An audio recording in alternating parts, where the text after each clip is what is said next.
Yeah! Hang on, just sorry. Welcome to Half Full and a Cup of Joe with Joe Fulford, the show that's always overflowing with optimism and caffeine. Joe's got his game face on and his coffee cup full, ready to dive into the world of football. From the Florida Gators to the Tampa Bay Buccaneers and beyond to college and NFL football, Joe's got the analysis, the insights, and the passion to get you pumped up and ready for the game. So sit back, relax, and fill up your cup with Joe. And now from West Des Moines, Iowa, here is Joe Fulford.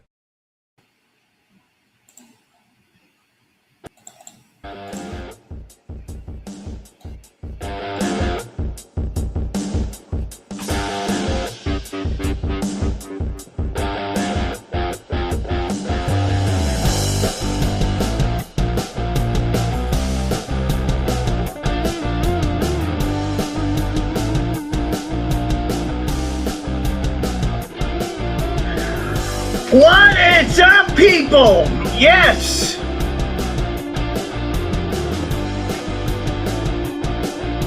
Alright.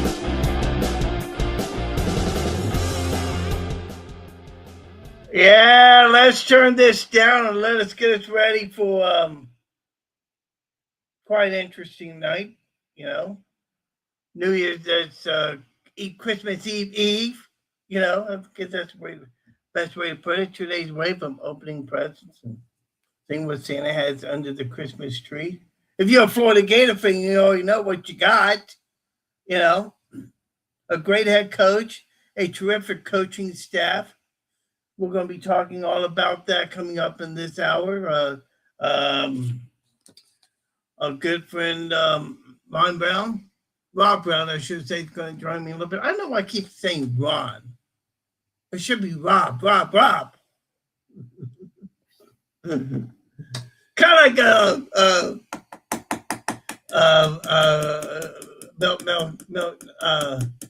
who is it? The famous comedian that does a great thing, Tom McShay. Todd.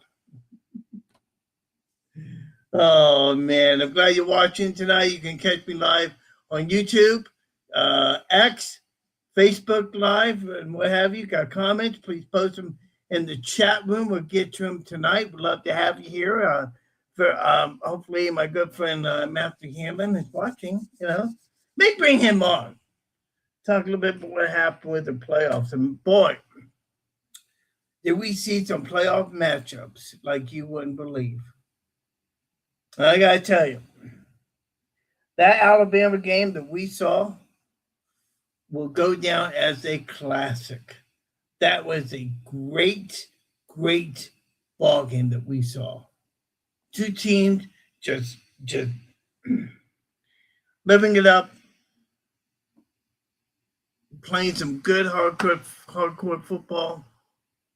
Came down to the wire, practically, and in the end.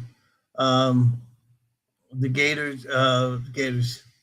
It was Alabama that beat Oklahoma. I kind of was hoping that Oklahoma would win it, though. You know, kind of hoping Oklahoma was going to win it. You know, and then that Miami Texas A&M game. That was a barn burner of a great classic football game. Followed by 2 dubs. As we expected. Ole Miss, we knew it was going to defeat Tulane 41-10. Then we saw James Madison get his Bucs kicked 51-34. Now they have Billy Napier as their head coach. Napier's bringing... And as a matter of Napier, as we find out, is bringing his staff on board. A lot of his people from Florida, and bring his staff on board. But we're going to discuss all that coming up. As I said, Rob Brown is supposed to join me here in a little bit. Hopefully he'll be with me. We'll talk about the playoffs. And what, I mean... You know, let's talk about that. You know, because that was a great that was a great game. John Mateer threw for 307 yards. Deion Banks led receptions with 107 yards on the game, on the day. You know, I'm trying to get more on that game because I mean that was here we go. Box score. Um, 34-24 was the final in that game. So we said John Mateer 26-41, 307 yards, 2 touchdowns, 1 INT. But Ty Simpson, wow, 18 of 29, 232 yards, 2 touchdowns, no interceptions. Daniel Hill led the way running the ball, and Lazier Brooks led the way reception wise.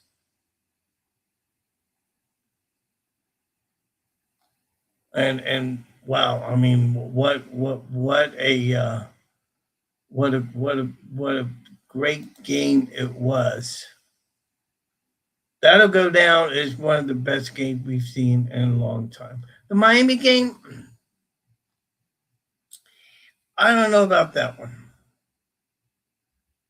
I mean, it was a great game. Low scoring, 10-3 was the final score. And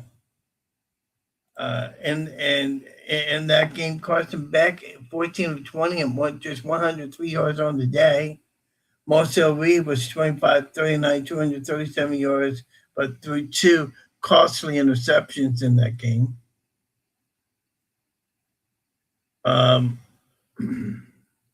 Mark Fletcher was a stud, 17 carries, 172 yards for Miami. I mean, and for Texas A&M, they could hardly get anything rolling on the ground.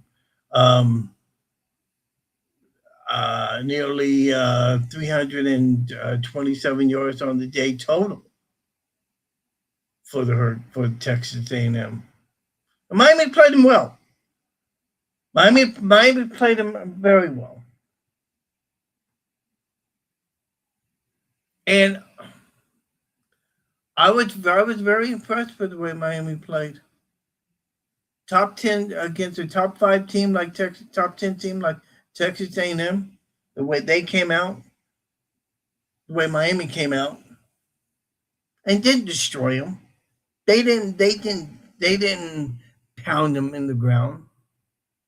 It was a tough, physical ball game. We saw it. I mean, you saw it for yourself, the way the Miami played. And in the 11-2 team now, moves on to, they're going to move on. And let's see here. Let me move on and to the second round. In fact, the second round, the way that stands up right now, the way the matchups is right now, hang on, I'm going to bring it up. It's going to be on January 1st. Oregon will be Texas Tech on New Year's Day. That would be 11 a.m. game. 3 p.m. will be Alabama versus Indiana. I think that'd be a fantastic game. Ole Miss will be at Oregon. Georgia. Ole Miss will be at Georgia. Another SEC battle. That's going to be good. But the New Year's Eve game will have Miami versus Ohio State. 6:30 on ESPN and ABC. I mean, Miami versus Ohio State. Wow, that's gonna be a good game because we're gonna find out how good Ohio State really is. Indiana, I mean, their matchup that they have. Mendoza, of course, winning the Heisman Trophy. Mendoza's going to go up against a very good Alabama team. Number 1 team in the country.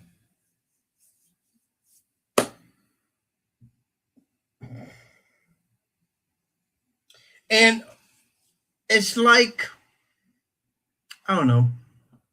It's kind of that game is really to me kind of a toss up. So would the Ole Miss Georgia game. I think Georgia comes down and wins, but my only concern is Ole Miss and their defense. I think Ole Miss has an excellent defense, and if Georgia comes down and plays the way they played against the way they played in the SEC championship game, I think Ole Miss is going to kill them. I really do. Because I don't think because I really don't believe Georgia played that well. Where's my boy? Where is my boy? Um,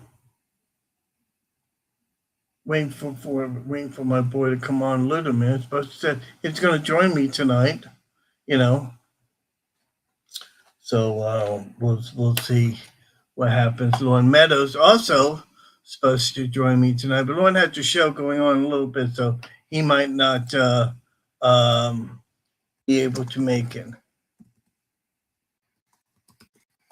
Saying in the note here. But yeah, good matchups on New Year's Day. We'll talk more about that next week as we get into after holidays and everything. We'll really hone in on that. But our conversation tonight really is about what the Gators have been doing. I mean, they have their coaching staff in place, pretty much. Um, and here's the way they are as of right now. Their general manager, David Caldwell, formerly with the Philadelphia Eagles. Um, Cole Hurd, who was brought in as an assistant under John Summerall. He's going to be the quote chief of staff, and Jeremiah Cartwright, also from Tulane, is going to be the director of football operations. Now, the offensive staff, as we have it right now, Buster Faulkner, as we've reported before, will be the offensive coordinator. He's from Georgia Tech. Joe Craddock from Tulane, he's going to be the quarterback coach. Wide receivers coach Marcus Davis will become the wide receivers coach. The running backs coach has been determined. I'm going to get you that information here in just a minute. And offensive line Phil Trotwine, who comes from Penn State, former Florida Gator offensive lineman, played under Urban Meyer. I like that. Bring some of the Gators back. Let them know what it means to wear that brand.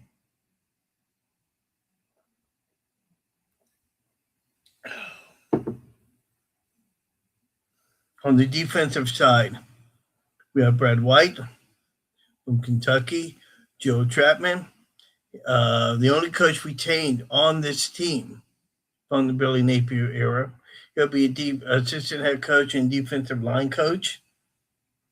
Bam Hardman, brought in from Tulane. He'll be in charge of the outside linebackers edge. Inside linebackers will be Greg Gasparotto from Tulane. Former Florida analyst DeJuan Wilkinson. He'll be in charge of the secondary, specifically the nickels. The corners will be coached by Brandon Harris from UCF. And then the safeties will be coached by Chris Collins. He hails from Kentucky. Special teams will be coached from Tulane, Jonathan Galante. Now, here's what's interesting. I think it's probably one of the best moves they made in hiring Rusty Witt. He's from Tulane. Now, the thing about Witt that separates him from other guys is the fact that he is he was in the United States Marines. He was in Iraq. His credentials are impeccable from everything I read about the man. I personally think they've got a good one. You know, if there's anybody that can, I think anybody that served in our armed forces, I think that's good. I think that's a good thing to have on this team, and they are needed. Um, and we're going to be following that. Let's see here. Uh, as far as the support staff, Dylan Dockery will be halfbacks coach. Assistant quarterback coach will be AJ Erderly from Georgia Tech. Mike Pauley will be assistant offensive line coach, also from Georgia Tech. And quality control offensive line will be Emil Achior, also from Georgia Tech. Quality control will be Ryan Godey from Georgia Tech. So that's your coaching staff as it pertains right now. Now, I also found out that the Gators are in the process of landing a running backs coach, and I saw it on X a little while ago. And let's see here. Let's see here. Oh, by the way, the Pro Bowl was announced today. We're going to get into that here in just a few minutes. I saw it in here earlier about this, about the new running back coach. Can't find it, but I will keep on looking. Chris somebody. Anybody that knows it, please post it in the chat room. Would love to know who it is, but it appears that they have indeed hired a new running back coach. Possibly get that information for you, but all in all, a great coaching staff. Now, within that process, the Gators have been able to maintain a few players. Aaron Childs is going to be back. Let's see here. I got a partial list courtesy of Gator Bait magazine. If you're a Florida Gator fan, check it out. It's great. Buddy Martin and Lauren Meadows and company, they do a great job. We know that Aaron Childs is going to be back. He is resigned. Jaden Robinson, linebacker, he's also resigned. Bonds Graham, we know by now, as you know by now, he's also coming back. Other players will be L.J. McCray. He's coming back. T.J. Abrams is also going to return. Vernell Brown, he's also expected to return. Trey Wilson, also expected to return. Now, the situation with Jaden Ball, that's interesting because several members of the Florida Gator coaching staff are going to be going to Atlanta tomorrow to meet with Jaden Ball and get him to come on board. Where that takes us, we don't know, but it looks like that. It looks like that Jaden Ball is going to be back, so that's good for us. Where is he? All right, let's see here. All right, let's see here. Okay.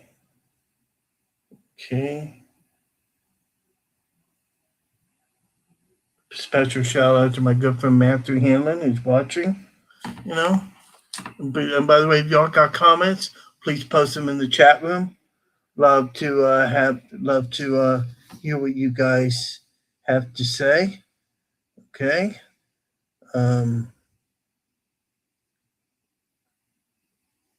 But yeah, they're gonna the coaching staff is going to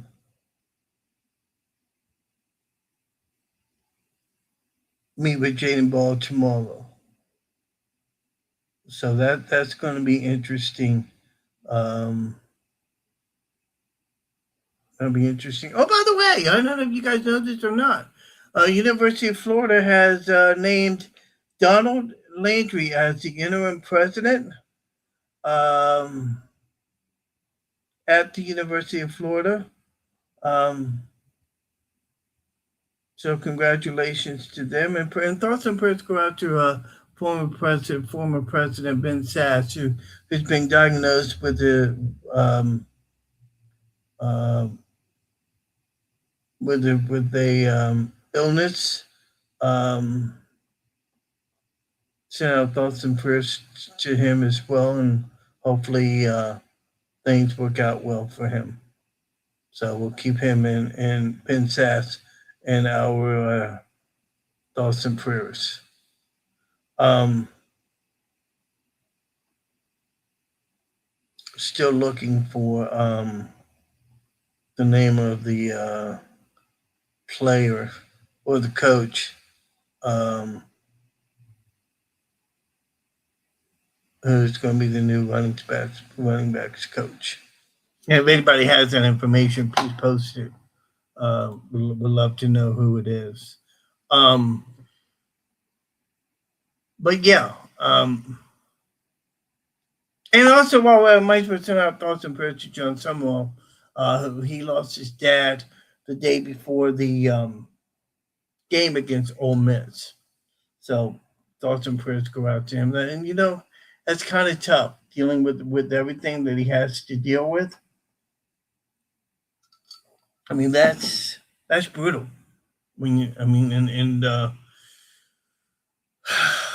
Very tough to deal with between coaching a team, finding out that your dad has passed away, someone who he's very close to, and now has to come back and deal with this whole Jaden Ball thing, and hopefully they can work something out on that end. But I'm really impressed with what John Summerall has been doing. Very impressed with what he's doing with this team, with this program, and I would not be surprised if we get more players coming in. I've already heard some names. I've already heard some names come up. But as far as actual players, we can't say anything right now. We know that Aaron Philo, who was Georgia Tech quarterback, we reported that last week. He's going to be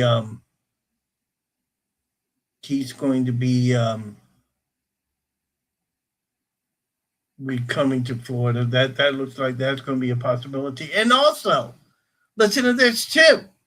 Rocco Becht, former Iowa State Cyclone, he's in the midst. He's in the conversation of possibly coming to the University of Florida. Okay. Now, I gotta tell you, up here in Iowa, I have watched Rocco Becht very closely, and that boy can downright play some football. Rocco Becht gets it. Okay. And to see a quarterback battle between Rocco Becht, Aaron Philo, Tramel Jones, who I'm very impressed with. Okay. I think on some accounts, I think Jones played a lot better last year than what's his name? Which we will not mention on this show. By the way, the running backs coach, Chris Foster, formerly of Duke. He's going to be the running backs coach, and he's going to go with along with several other coaches, and meet with Jaden Bond in Atlanta. And per Florida Gators Online, they're reporting that Foster has reached out to the parents of Jaden Ball, and according to the sources, the conversation went well and was, quote, just introductory stuff, no X's or no's. The person goes on to say that they liked him. They know that Ball is a huge priority. So they're going to do everything in their power to keep him. Now, Will this come down to money, or will it come down to scheme and the way they want to use him? I think Jaden is all about football. I don't think Jaden Ball gives one hoot about the money aspect of it. If deals come his way, fine, he'll take it. But I don't think that's the biggest reason why Jaden Ball wants to return. I think Ball is a true football player. And so we're going to see about that. And we're going to see what happens. It's going to be very interesting. Make no mistake about it. We'll keep you posted on everything that happens with that meeting and everything that else that happens off the field. The portal, what is it about 10 days or so? Something like that. Something like that. And so we'll see what happens. You're truly the animal. Have full cup of Joe. You're seeing me on Facebook Live. You're watching me on YouTube. You're also watching me on X. In fact, here's what I'm going to do because I want to make sure the questions are coming through. So I'm going to be monitoring things here and different websites that I'm on. Just monitoring that, make sure the questions are coming through. Let's see here. All right, let's view my channel. Apple Cup of Joe is on. All right. All right. Here we go. So, any question, bring them on. Love to have the conversation with you. Now, as we get ready for the playoffs and everything, we're going to talk about that. We're going to talk about what's happening in college football. Plenty of bowl games right now. Southern Miss is taking on Western Kentucky right now in the bowl game. New Orleans Bowl, to be specific, tied 13-all with 2 minutes 19 seconds left. What is it? Because I saw this a few minutes ago. Dan Mullen, in his first year as head coach at University of Nevada, Las Vegas, UNLV, they are in a bowl game. They're going to be playing later on tonight, and that game it will feature against the University of Ohio. That'll be on ESPN around 8 p.m. About 8 p.m. Eastern. Whenever this bowl game ends, ESPN will be televising the UNLV Ohio game. All right, UNLV, that'd be the New Orleans Bowl. No. What bowl is it? I'm sorry. Hang on here. Oops. Wrong again, animal. The Scooters Coffee Frisco Bowl. We have to be precise in that. Scooters Coffee Frisco Bowl. Almost a fiasco. I don't know.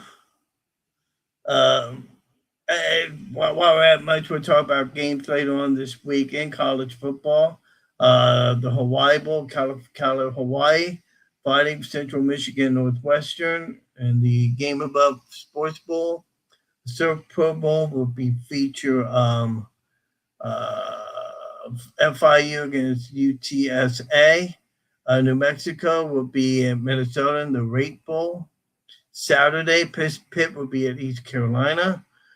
Penn State will be at Clemson for 11 a.m. kickoff on ABC. That could very well be a good game to see. I didn't know about that. The Pinstripe Bowl will have UConn and Army. Georgia Tech will be at BYU. And in the Pop-Tarts Bowl, Miami will be at Fresno State. That'll be on the CW network. North Texas to be San Diego and the Idaho New Mexico Bowl. Um, I'm sorry, Tech BYU the Pop Tarts Bowl. Snoop Dogg Arizona Bowl. Miami against Fresno. Tax Slater Gator Bowl. Virginia will be at versus Missouri over in I think it's Jacksonville, and then LSU will be Houston in the Texas Bowl. That will be a pretty good matchup. Georgia Southern, App State, Coastal Carolina, Louisiana Tech, Tennessee versus Illinois in the Music City Bowl, and Iowa versus Vanderbilt. That will be in the I believe that's the Outback Bowl. So, anyways, Von Brown, who has been managing to be backstage, eating up all the pizza in the back room. So I guess you had enough.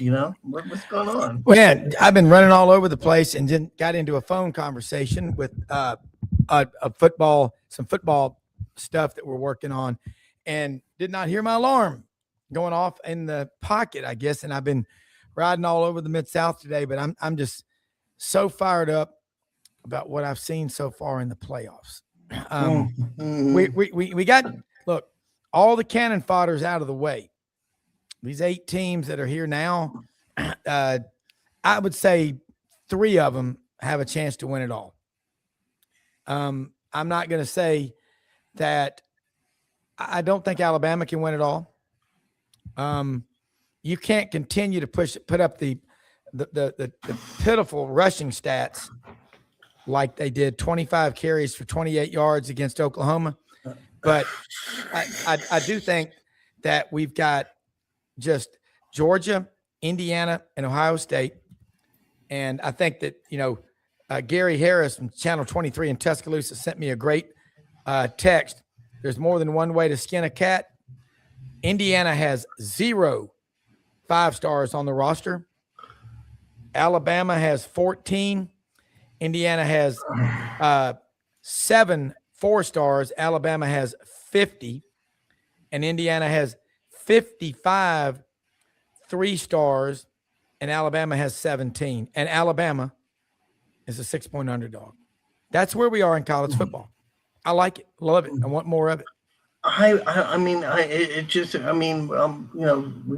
was talking about it before we came on the air, and I was like, the first 2 games, Alabama and Georgia, that was a knockdown, it was a knockdown, drag out fight, and then to see Alabama, the way they oh my gosh, I didn't realize it. I'm looking at the stats from the game in the rushing department. Alabama, am I reading this right? Had a negative 28 yards? No, 25 carries for 28 yards. That was 4 feet per carry. I mean, okay, because I see Ty Simpson with 6 carries from negative 28 yards. I mean, well, that the quarterback sacks, go into the net yards rushing, but they did end up with a net of 28 yards, and they had -3 in the 28-7 loss for the SEC championship. -3, yeah, I'm seeing it now. -3 total yards, while Georgia had 141 yards, and Georgia just comes out and just destroys Alabama. I really, really thought that. Wait a minute, no, that's the SEC championship game. I'm sorry. Wait, -3 yards against Georgia, and then 25 carries for 28 total yards against Oklahoma. But they did get the win. And if you'd have told me they're going on the road and going to be forced to be a one-dimensional team against maybe the best defense in the country, and right now the second best is probably Georgia or Indiana. It's a very small, it's a crowded field right now of what we consider to be the best in college football. Nobody's doing a better coaching job than Curt Cignetti. Not in the last 4 years of college football. Yeah, 34-24 was the final score. I'm on it now. 34-24. Let's see here. What is it about Ty Simpson and his inability to run the football, or is it just an offensive line that just can't tackle? I mean, I can't mean, block. I'm guessing it's a couple of things. One, he's a quarterback. He's not really known to be a great scrambler runner. Number two, offensive line for Alabama is just very pedestrian, and which means the running game is almost non-existent. Jam Miller, Alabama's had one game this year, and they're 10-3. I'm sorry, they are 11-3. They've had one game this year when they ran the ball for more than 100 yards. I had a rusher for more than 100 yards in a game. Who would have ever thought you'd hear that coming out of Alabama? Well, yeah, I mean, it's like whoa. I mean, if if there's one weakness about Alabama, I mean that would have to be the weakness in itself. So now they're going to have to they take the next step, and I believe they play Indiana, right? No. Yeah, it's 6-point underdog, winningest program national championships wise in college football history, Alabama, against the losingest program in the history of college football, Indiana. And they're in the Rose Bowl where 100 years ago, Alabama brought pride back to the South when they beat Washington 20-19. Watch Roses of Crimson. It's a YouTube documentary about the train trip out there and back to Pasadena. They were the fourth choice in the Rose Bowl, and Alabama accepted it, and every school in the South was pulling for them. My, how things have changed. But still, the SEC is the only conference in America where late in the game, when an SEC team is winning a big national game, you'll hear everybody saying SEC, SEC, SEC. Nobody else does that. Wow, unbelievable. Let me get back here. Unbelievable. He's Ron Brown. You're surely the animal. Have full cup of Joe. Got questions in the chat room? Bring it on. Love to hear your conversations about it. I'm sitting there watching Miami play A&M. A&M, and I gotta say that was one hell of a ball game. I mean, you talk about a defensive ball game. I don't think you can get any more defensive than what we saw in that game down in the Rose Bowl. And Miami and Carson Beck really. I don't know. I mean, I know. Okay, they won the game, but are we that impressed with them? No, nobody is. And Miami played in a just very, very bad ACC. So, no, we're not impressed with Miami. But A&M coming into that game, I talked about it last week on the show, in my show, they'd given up over 200 yards rushing 4 times. Their 7-1 SEC record played against the bottom. Their 7 wins were against the bottom 8 teams in the conference. Now, look, that's the schedule they were dealt. It's not their fault those teams weren't good. But A&M, bottom line, not a great team. You put pressure on Marcel Reed, the quarterback, he's just going to run. Do that a couple of times, people figure you out. Put pressure. Drop your defense, whatever you got to do. But A&M, that was just an awful performance. But it wasn't like, Miami didn't have – Miami with Reuben Bain and the defense is really good. And also, their running back at 187 yards. They ran for 218 yards against Texas A&M. A&M supposed to have this really good defense. Elko, a defensive guy. 5 times they gave up over 200 yards. Mark Fletcher on the day, 17 carries, 172 yards on the day. Didn't have a touchdown. Touchdowns was the one touchdown from Carson Beck, which I think that must have been that was a touchdown to Malachi Tony, which he caught. But man, they had 2 fumbles. Texas A&M had 2 fumbles. They were able to get 1, 2, just 2 sacks on them, while Miami has 7 sacks on the day against Texas A&M. And when you do that, well, you tells you that your offense is not going to hardly go anywhere.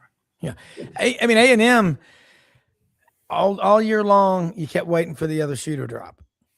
And against Texas at the end of the year, it did. And it did against Miami. I mean, 3 points with 110,000 people, biggest game on campus in history. You're hosting a damn college football playoff game.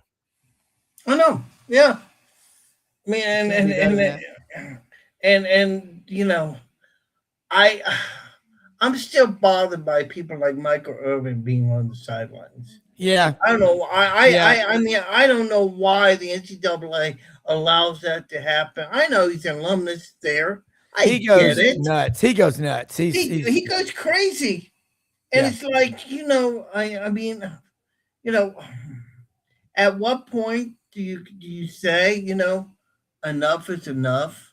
The sideline should be for game personnel, not for former players or coaches or anything like that on the sidelines. I mean, that should not be happening. And for him to be there actually talking with the players during the course of a game.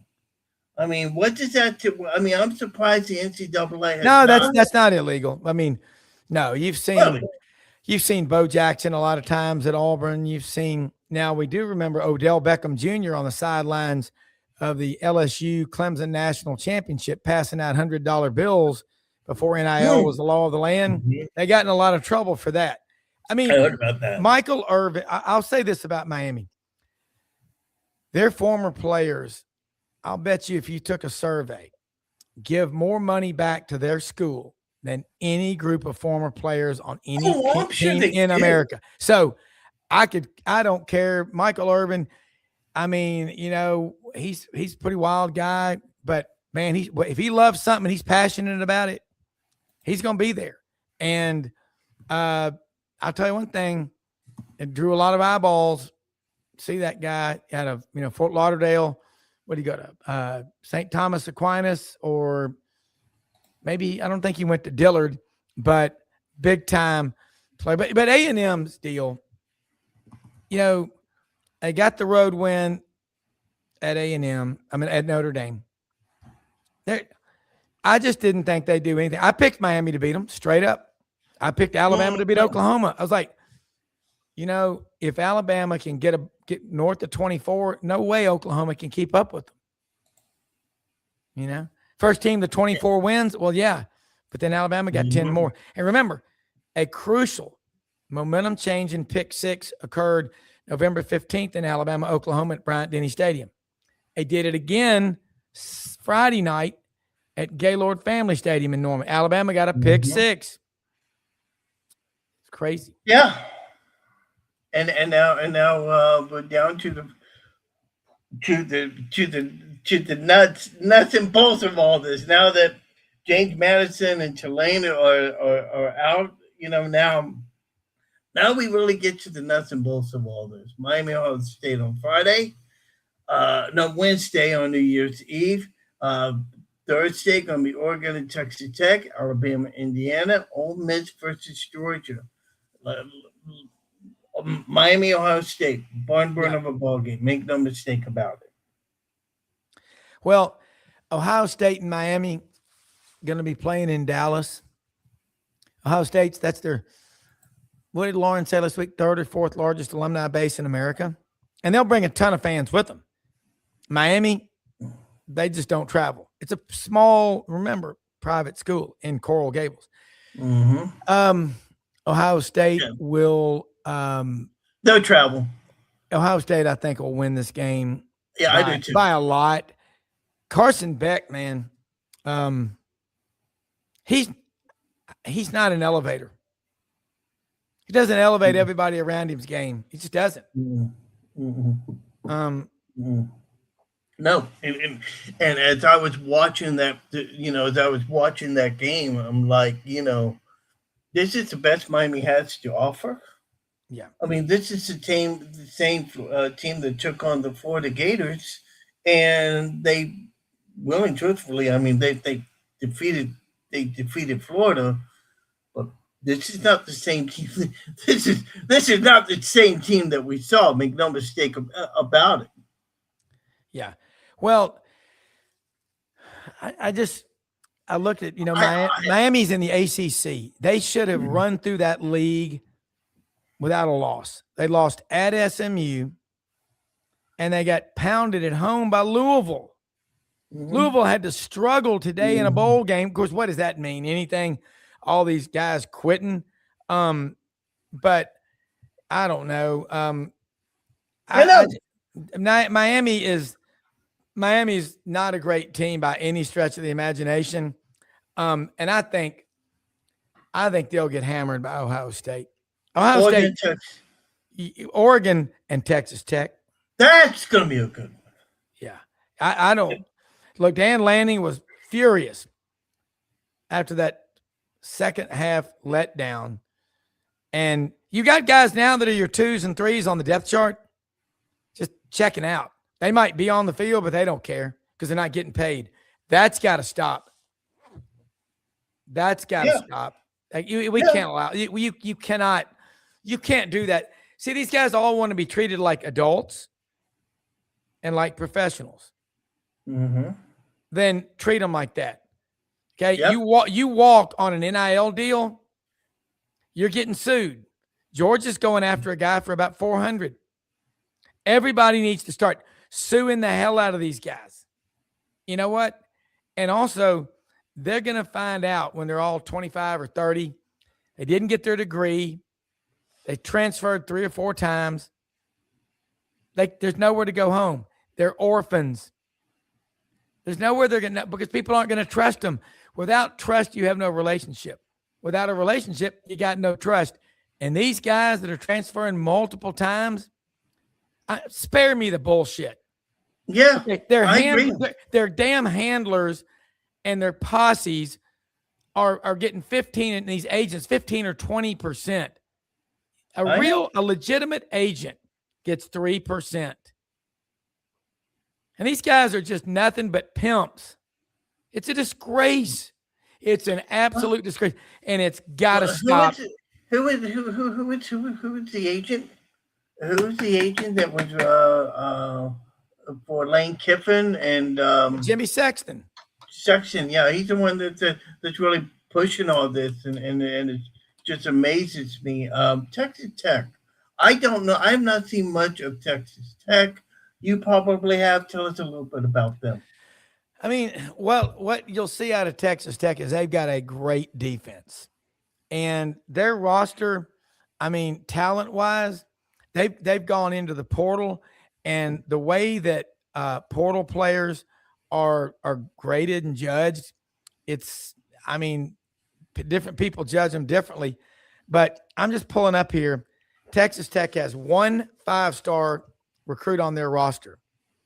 They've got 20 4-stars, and they've got 57 3-stars.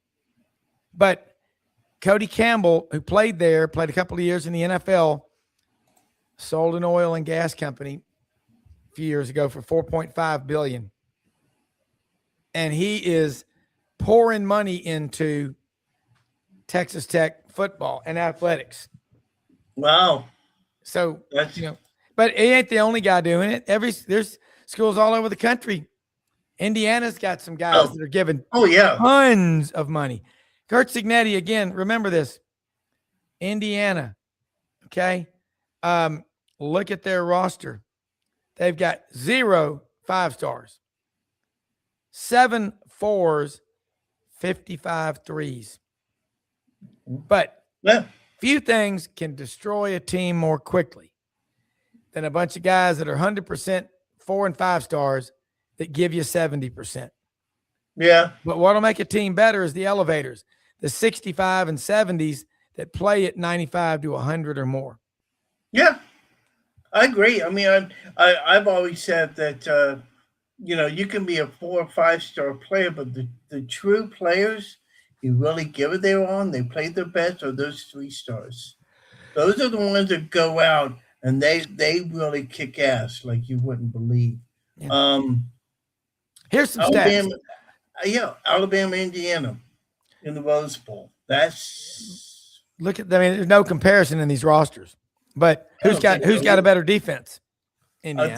think Indiana. Oh yeah, Got the and Heisman.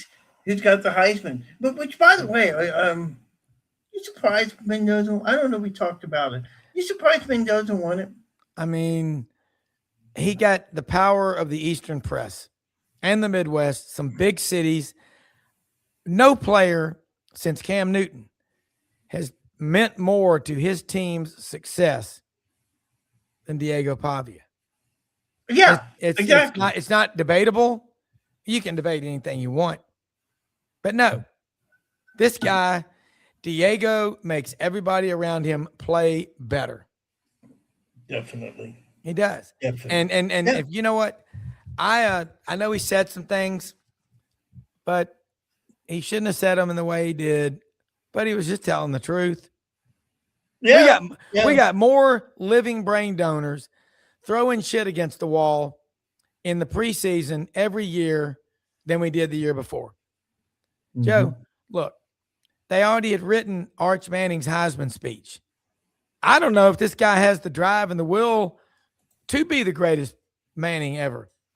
His grandfather, his Uncle Peyton, his Uncle Eli, and his dad, Cooper before he got hurt. I don't know. Nobody knows.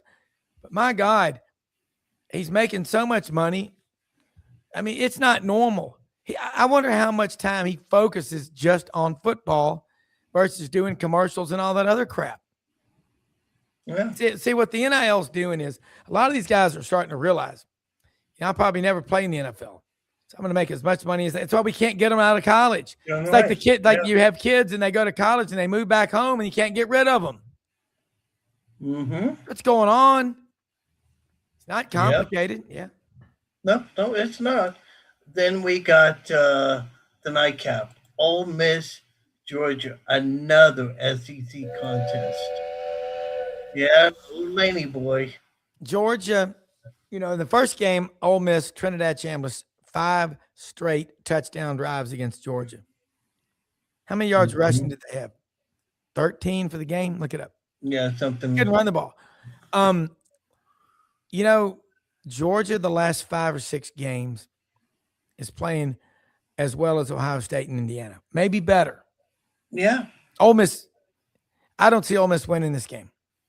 No, I don't either. I think the I don't know why I blew that whistle considering Lane's no longer part of the team. I mean,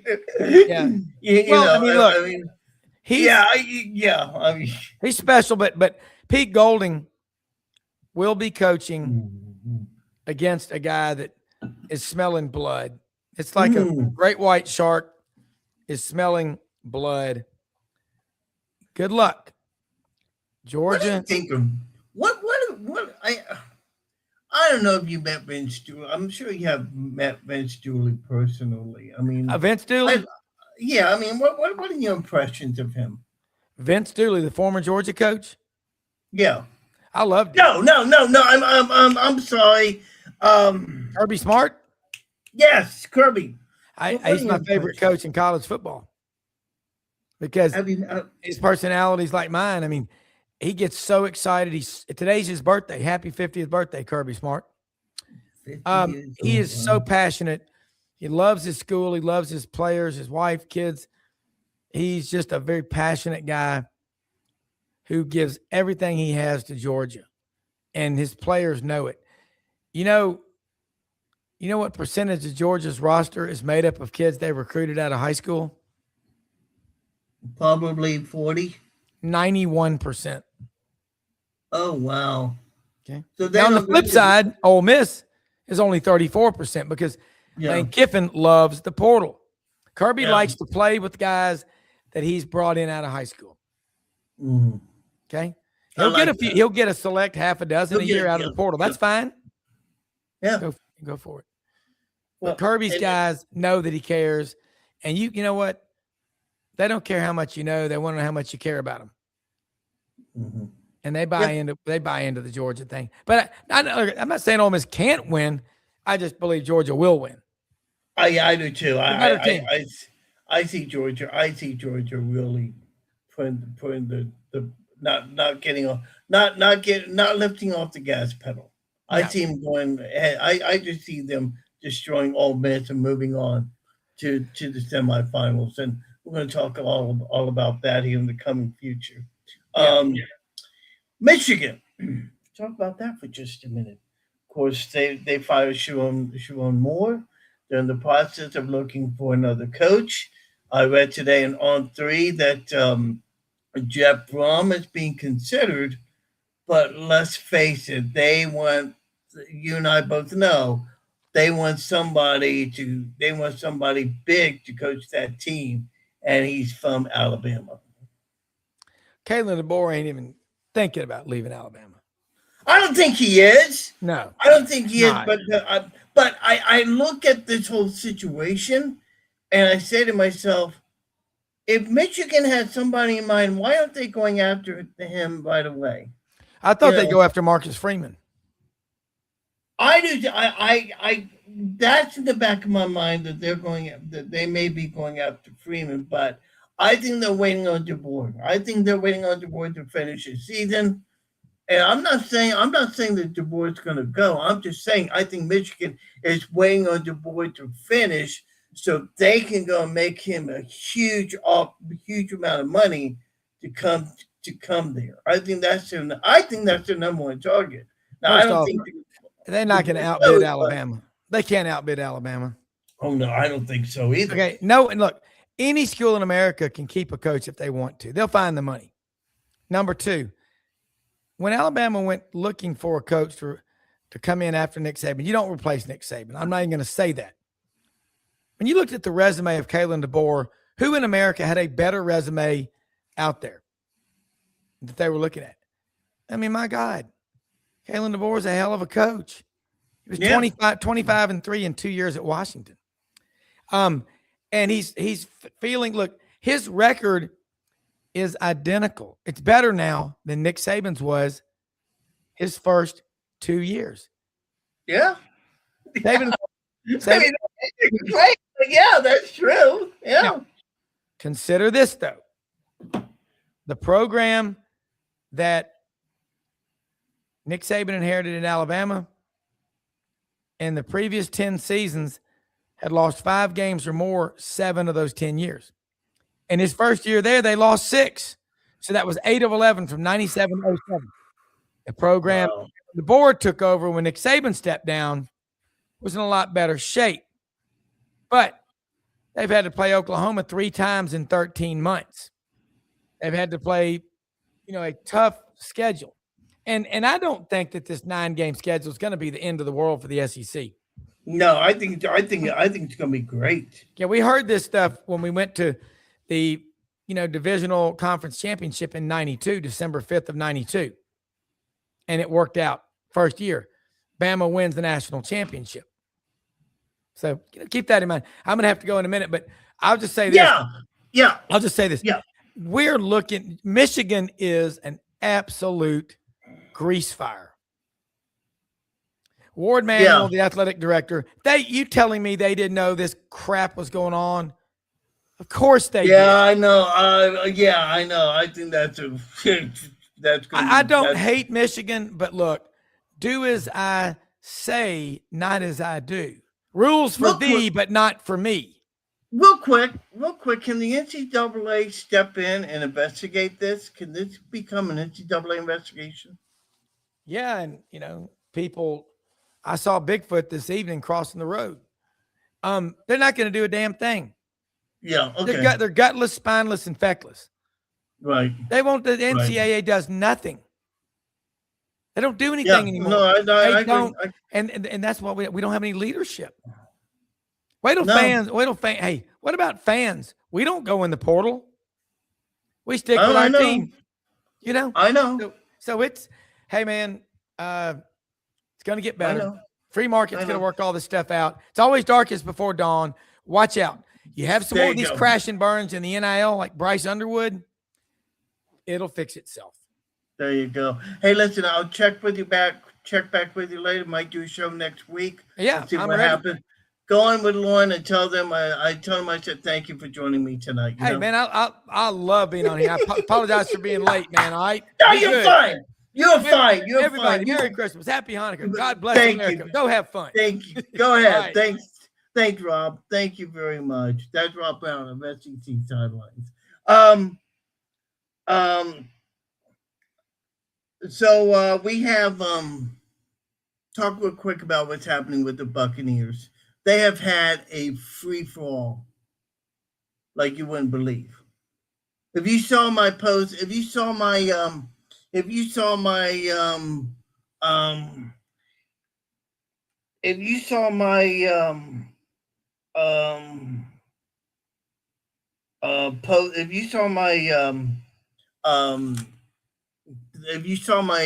promo earlier, I used the phrase of how Tom Petty, how the Gators would say, "We won't back down." Well, for the Florida Gators, they're adopting another Tom Petty song called "Free Falling" because that's what they're doing. And there's no more evidence of that than the breakdown that they had this past weekend when they lost their game at the Carolina Panthers. It was a horrible game. It was a game that saw a breakdown in all phases of the game, offense, defense, special teams. And now for this Buccaneer team, as they travel to Miami this weekend, what happens, it's going to be very interesting to see, obviously, because Bucs had to win this game, and they have to beat Carolina next week if they're going to make the playoffs. Top Bowls is in trouble. Nobody knows if Top Bowls is going to. Top Bowls doesn't know what. I don't think Top Bowls knows what to do right now. I think he's in a position where, he's fighting for his job. And I'm not sure that a first-round playoff win will guarantee him his job for 2026. We're going to find out this coming Sunday. Now, listening to the players today, because of being the holidays on, players were meeting the media today, and you get the feeling that they're behind Top Bowls 100%.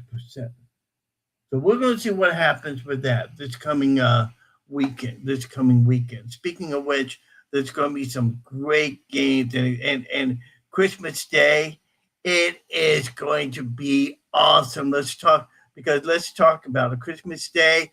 We said the NBA has Christmas Day. Not anymore. Netflix is going to be taking over on Christmas Day with two games, starting with Dallas at Washington. That's a 12 o'clock game, Central Time on Netflix.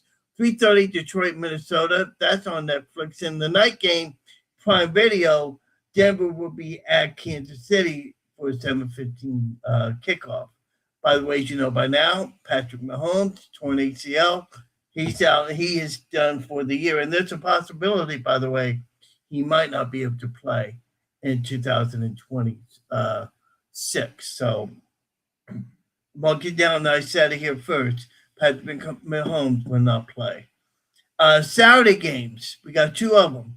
One will be on the NFL Network. Houston at Los Angeles Chargers.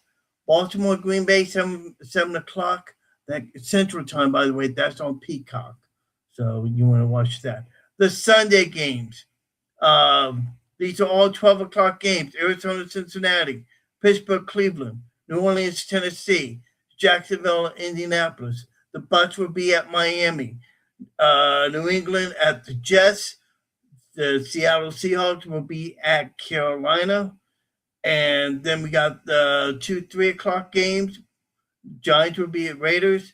Philadelphia will be at Buffalo for a 3:25 game on Fox, followed by the night game, the Bears taking on the San Francisco 49ers.